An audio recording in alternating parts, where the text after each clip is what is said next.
The ISV Carl Sagan hangs in the profound and silent blackness, a solitary jewel of human ingenuity adrift in an ocean of nothing. It is a city of science, a sprawling collection of spinning rings and long, spindly sensor arrays, all bathed in the sterile, white glow of its own floodlights. But out here, light years from the nearest star, its brilliance is a lonely, defiant act against a darkness, so complete it feels solid. Below it, the rogue planet K27b is a featureless, charcoal gray sphere, a forgotten stone cast out from some ancient cosmic conflict, radiating only the faint, bitter cold of its own death. Inside, the ship smells of recycled air, a flat, metallic scent overlaid with the faint, sterile aroma of antiseptic cleaners. The low, constant hum of the life support systems is a sound so pervasive that the crew no longer consciously hears it. It is the auditory bedrock of their existence. On the command bridge, the lighting is soft and indirect, casting no harsh shadows on the banks of dormant control panels. Doctor. Aris Thorne stands alone before the main observation port, her silhouette a stark cutout against the infinite void. She is a woman in her late 40s, with sharp, intelligent features and eyes that have seen too much empty space. A single, silver-streaked braid hangs down her back. She sips lukewarm coffee from a bulb, the taste bitter and familiar. Her reflection in the thick glass is a ghost, superimposed over the absolute black. 73 days since the last data burst from Earth. 110 since a meaningful conversation with another human being. The isolation is a physical weight, a pressure on her sternum that never fully abates. A soft, insistent chime breaks the silence, a sound so alien in the quiet bridge that Aris startles, a few drops of dark coffee escaping her bulb to float in a shimmering, brown constellation before her. She turns, her brow furrowed. It's the long-range quantum resonance imager. Its screen, usually a placid blue, is now a frantic tapestry of oscillating light, painting her face in shifting hues of amber and crimson. The signal is not on any known communication band. It is a subspatial resonance, a vibration in the quantum foam itself, emanating directly from the heart of the dead world below. Computer full analysis. Source triangulation and signal decomposition now, she commands, her voice a hushed whisper, rough with disuse. Her heart is a frantic drum against her ribs. This is it. The reason they came out here, into the great, empty deep. The reason she left everything behind. The computer's response is a calm, female voice, devoid of excitement. Triangulation complete. Signal origin is the planetary core of K27b. Signal structure is non-repeating, non-mathematical. It appears to be reactive. Aris asks, her fingers flying across the tactile interface, pulling up raw data streams. The patterns are beautiful, hypnotic.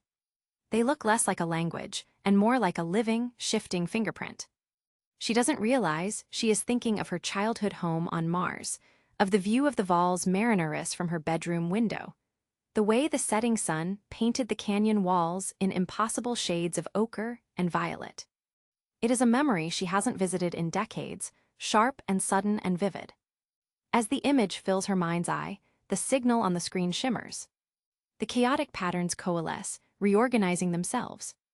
For a single, breathtaking second, the data stream resolves into a near-perfect visual representation of that very memory. The specific color gradient of the Martian sky, the distinct, jagged silhouette of the canyon ridge. Then it dissolves back into noise. Aris freezes, her breath catching in her throat. A cold tremor of disbelief, followed by a surge of electrifying wonder, courses through her. It can't be. It's a coincidence, a data ghost. She deliberately pushes another thought forward, a simple, clean memory of a Bach cello suite she listened to this morning.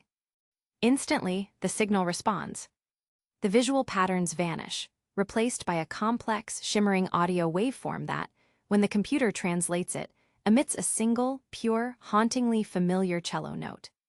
It's not a message, she breathes, the truth dawning on her with terrifying clarity.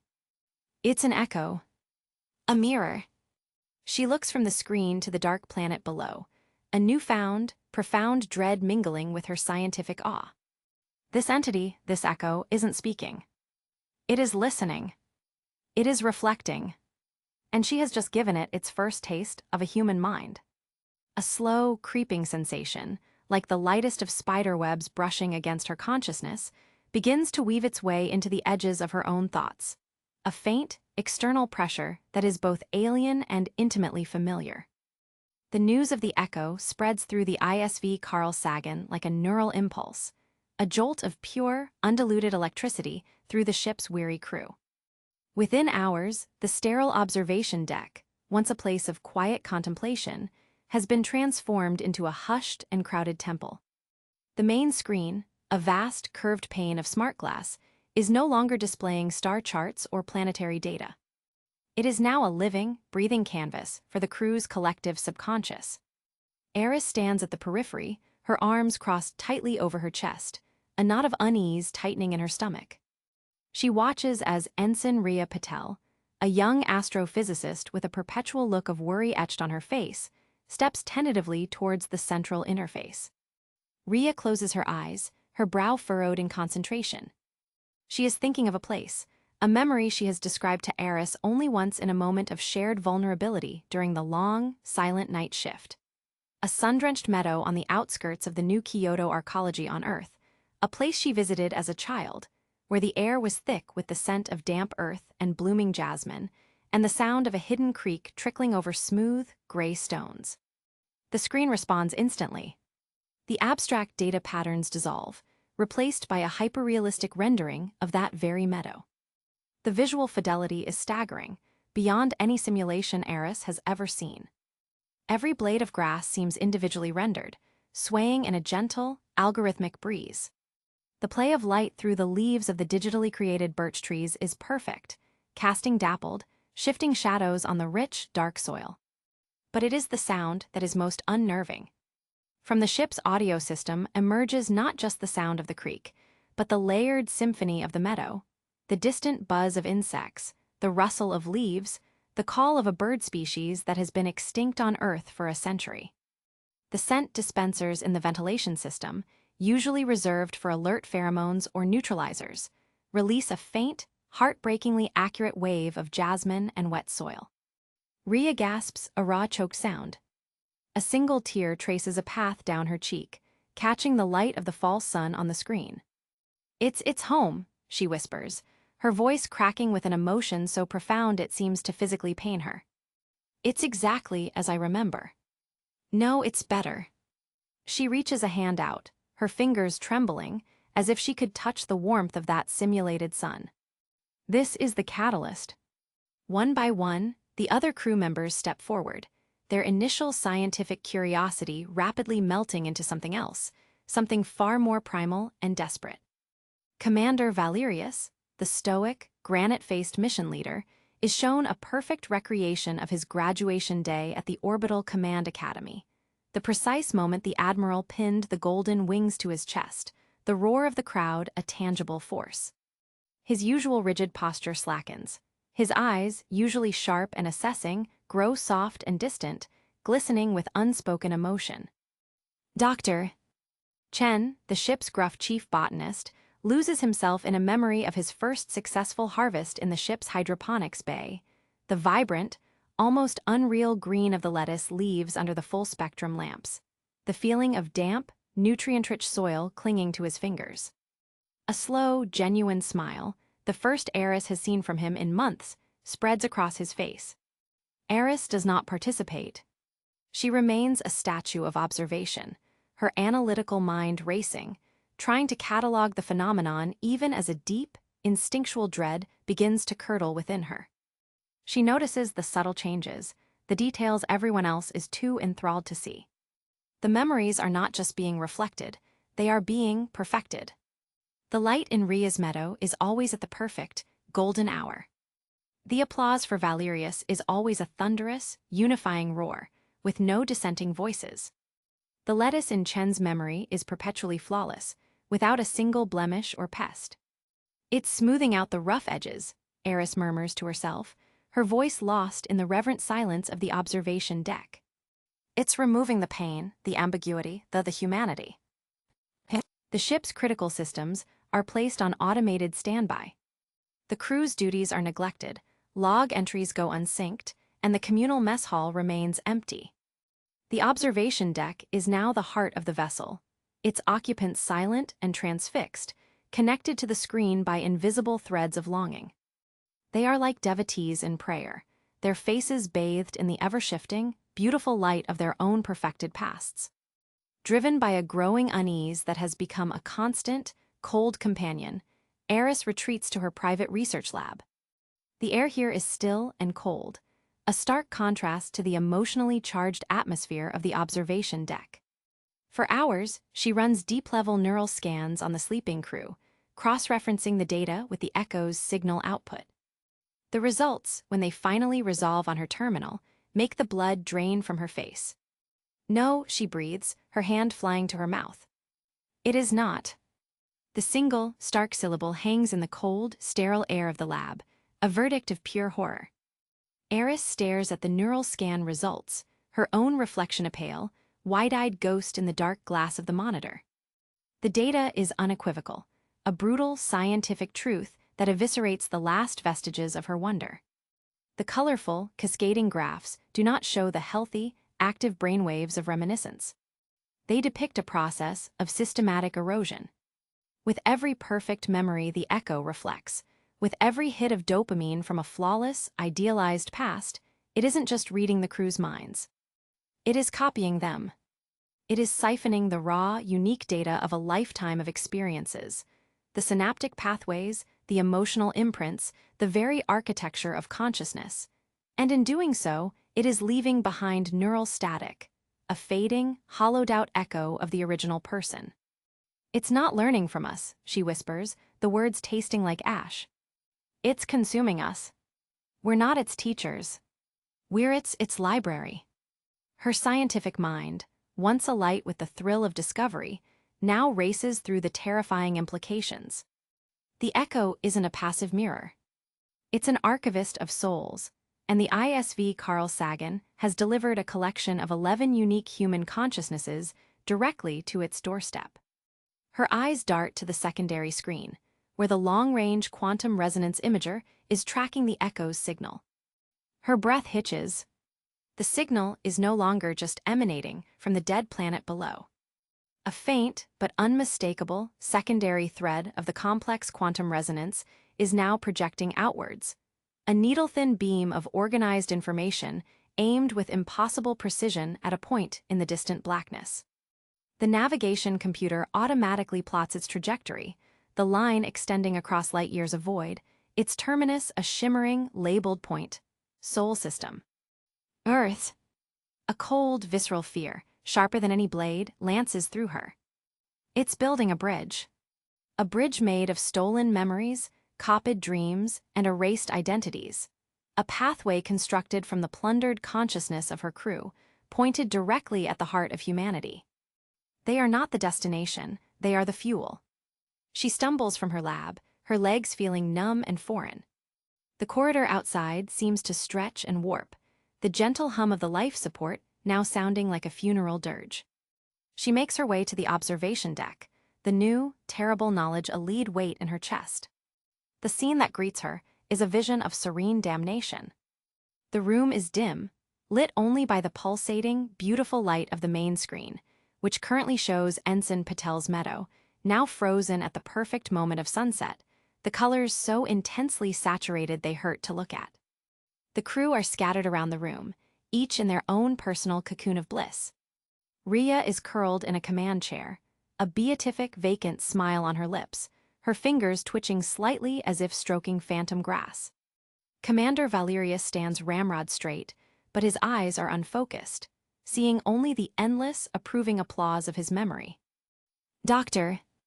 Chen sits on the floor, his hands moving through the air in a slow, meticulous pantomime of tending to perfect, imaginary plants. Aris approaches Rhea, her heart hammering against her ribs. "Rhea," she says, her voice low and urgent. She places a hand on the young ensign's shoulder. "Rhea, I need you to listen to me. We have to shut it down." They are hazy, looking through Aris at some internal paradise. It's so peaceful, Aris, she slurs, her voice a dreamy sigh. The creak, you can almost taste the air. It's better than real. Aris insists, her grip tightening, her voice cracking with desperation. It's stealing from you, Rhea. It's taking your memories, your very self. Look at me. Tell me about your first day at the academy. Tell me about the time you failed your navigation sim and cried in the lavatory. She tries to grasp the memory, her brow furrowing. The memory is there, but it feels distant, blurred, like a story she was once told rather than something she lived. The emotional texture is gone, sanded away. The sharp sting of failure, the hot tears of humiliation, they've been replaced by a soft gray fog. The realization dawns in her eyes, a spark of terror in the drugged bliss. Ka, she whispers, her voice trembling. I can't feel it anymore. A deep, resonant groan echoes through the deck plates, a sound of immense strain that has nothing to do with the vessel's machinery. The lights flicker, and for a single, heart-stopping second, the perfect meadow on the screen dissolves into a storm of chaotic, screaming static, a raw, unfiltered glimpse of the entity's vast, alien hunger. The groan that tears through the ISV Carl Sagan is not a sound of metal fatigue or system failure. It is a deeper, more fundamental vibration, a shiver in the fabric of local spacetime that resonates in the marrow of Aris's bones. The lights on the observation deck flicker and die, plunging the entranced crew into a profound blackness for 3 heartbeats before the emergency bat lights kick in, casting a sickly, crimson pall over the scene. In that brief interval of absolute dark, the main screen erupts. The perfect, placid meadow is gone, replaced by a seething, screaming maelstrom of pure data. A billion fractured, half-formed memories, alien geometries, and human faces stretched and distorted into silent screams. It is a raw, unfiltered glimpse into the echo's core, a consciousness so vast and hungry it has no form of its own, only a voracious need to consume and replicate. Then, as the red lights stabilize, the screen snaps back to the meadow, but it's wrong. The colors are now too bright, lurid and toxic. The jasmine scent from the vents smells cloying, saccharine, like decay masquerading as perfume. It's destabilizing, Aris whispers, the scientific part of her mind coldly registering the fact even as primal fear claws at her throat. The bridge, it's drawing too much power. It's straining the local quantum field. She knows, with a certainty that feels like ice water in her veins, that this is not a malfunction she can repair. This is a fundamental incompatibility. The human mind was not built to be a component in a cosmic machine. Its flaws, its beautiful, chaotic imperfections, are a poison to this perfect, reflective entity. She stumbles away from the vacant-eyed Rhea, her boots echoing on the deck plating with a frantic, uneven rhythm. She has to get to the quantum resonance imager.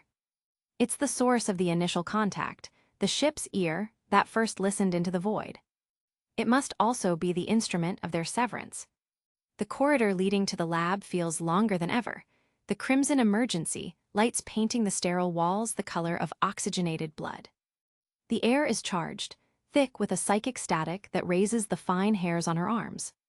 She can feel the echo's presence not as a thought, but as a pressure, a vast, silent, and utterly alien attention now focused squarely on her, the one flawed, dissonant note in its harmonious chorus.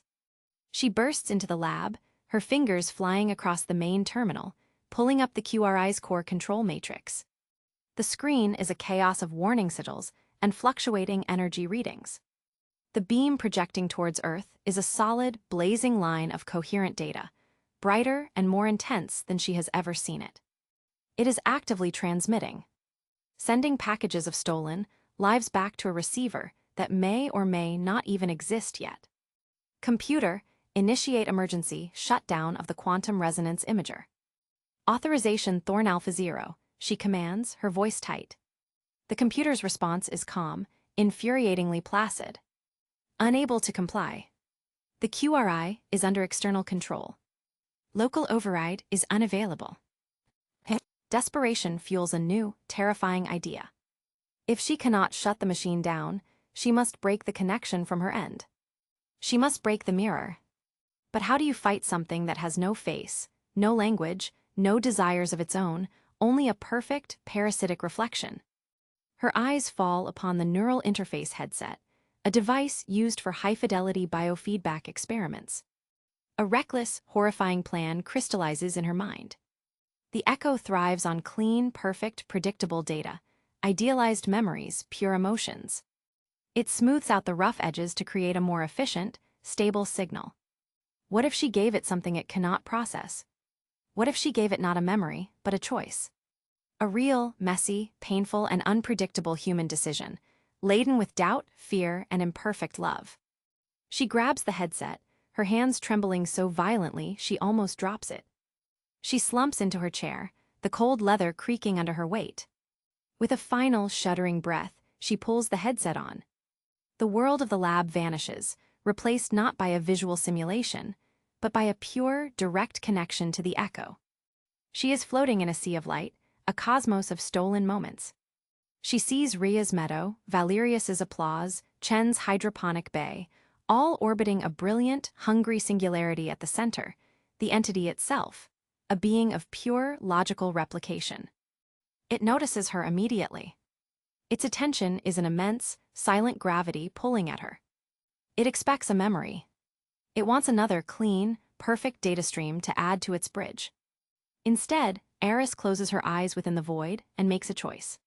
She does not offer it a single memory. She offers it a conflict. She holds two memories in her mind at once, forcing them to coexist, to clash. On one side, she projects the most painful memory of her life. The day she left Earth, watching from her shuttle window as the blue marble of her home world. The void within the neural interface is not silent. It is a deafening symphony of stolen lives, a tapestry of light and sensation woven from the plundered memories of the entire crew. Aris floats at its periphery, a single, defiant spark of unrefined consciousness in a sea of polished, perfected data. The Echo's attention is immediate and overwhelming, a gravitational pull of pure, undiluted expectation. It is a vast, silent mouth waiting to be fed, and it anticipates another clean, perfect memory from her, another brick for its terrible bridge. Instead, Aris closes her eyes within the non-space and makes her choice. It is not a single thought, but a collision. She projects, with all the visceral force she can muster, the most agonizing memory of her life. The day she left Earth. She makes the Echo feel the cold, sterile plastiglass of the shuttle viewport against her forehead. She lets it experience the terrifying, gut-wrenching lurch of the ship breaking orbit, the G-forces pressing her into her acceleration couch.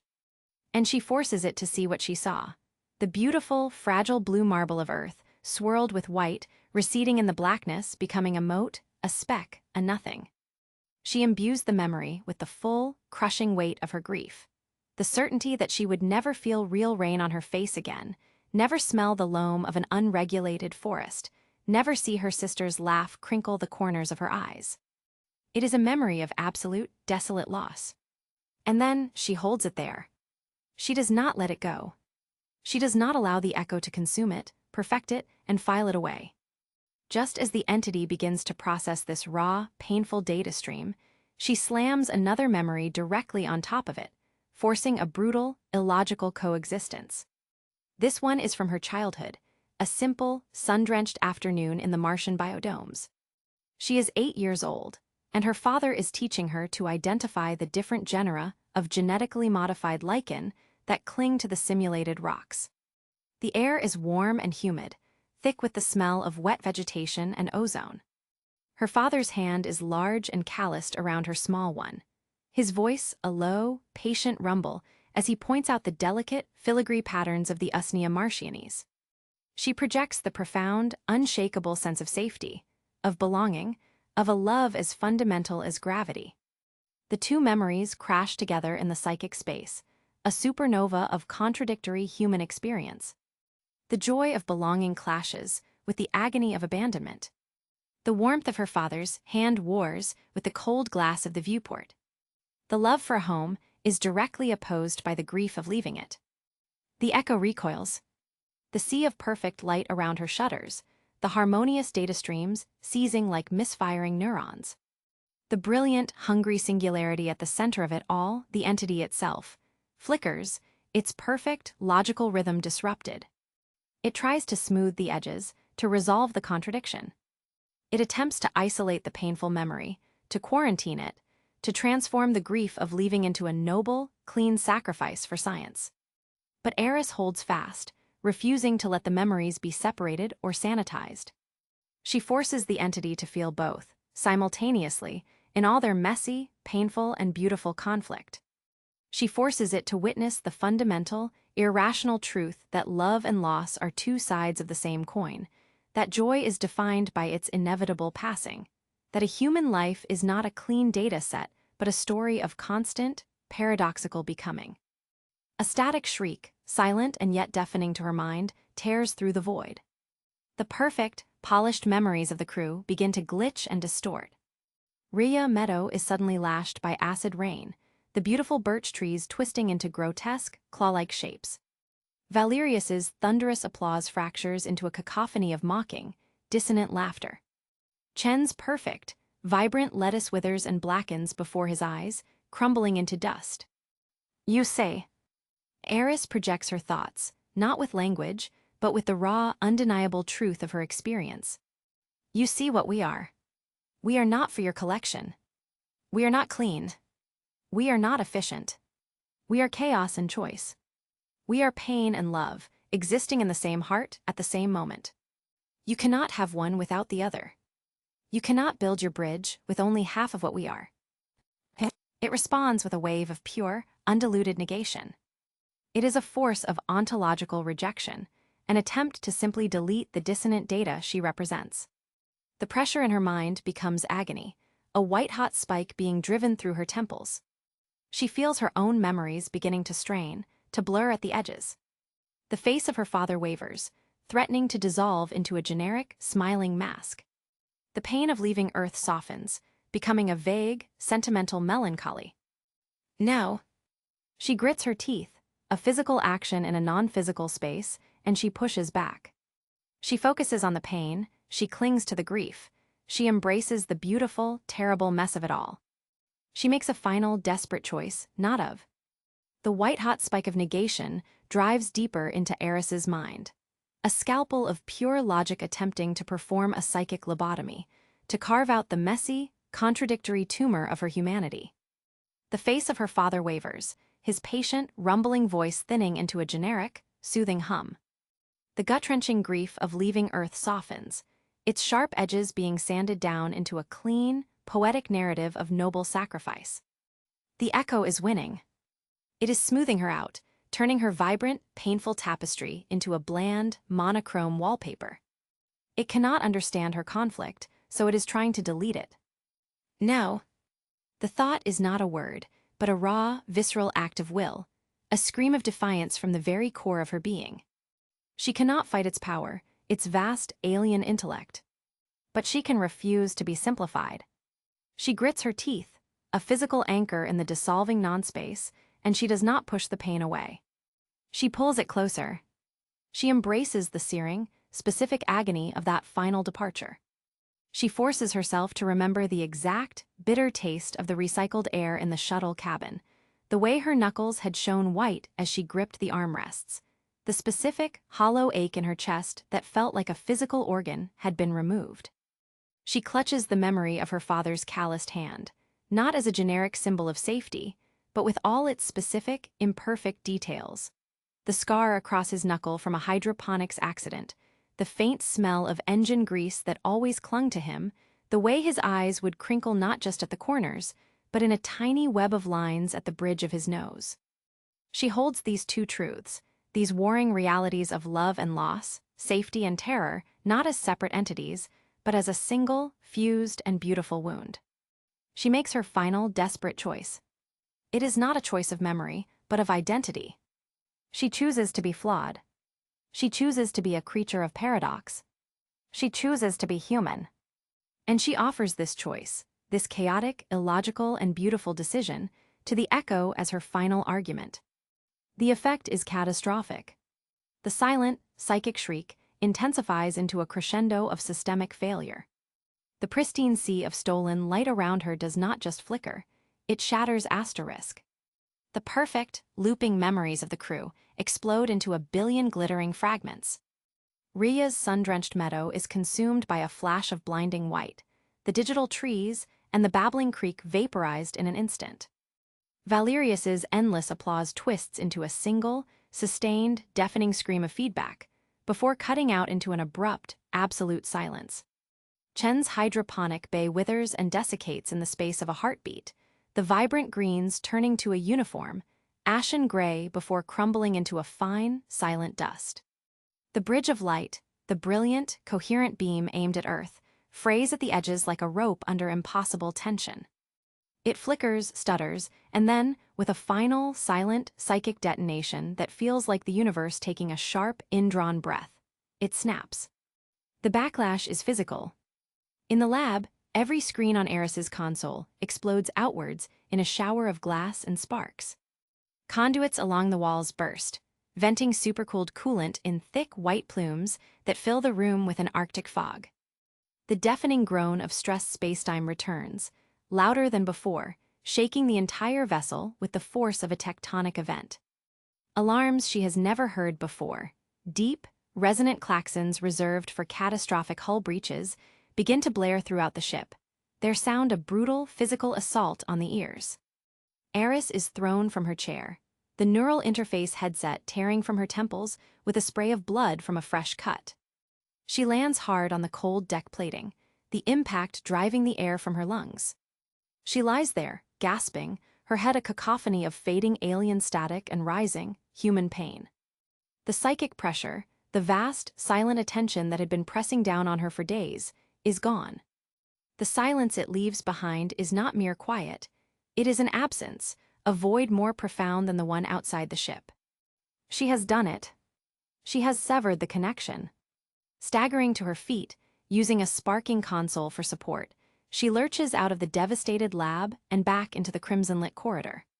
She stumbles towards the observation deck, her body aching, her mind feeling raw and scoured clean. She pushes the door open, and the scene that greets her is one of shattered paradise. The main screen is dead, a flat black pane of glass. The scent dispensers are emitting a sharp, acrid smell of ozone and burnt wiring. The crew are no longer entranced. They are bewildered, terrified, and grief-stricken. They clutch their heads or hold onto each other, their faces pale and streaked with tears. The perfect memories are gone, and in their place is a hollow, aching emptiness. They are sober, and the hangover is the realization of what they have lost, both in the echo and in themselves. Ensign Rhea Patel looks up as Aris.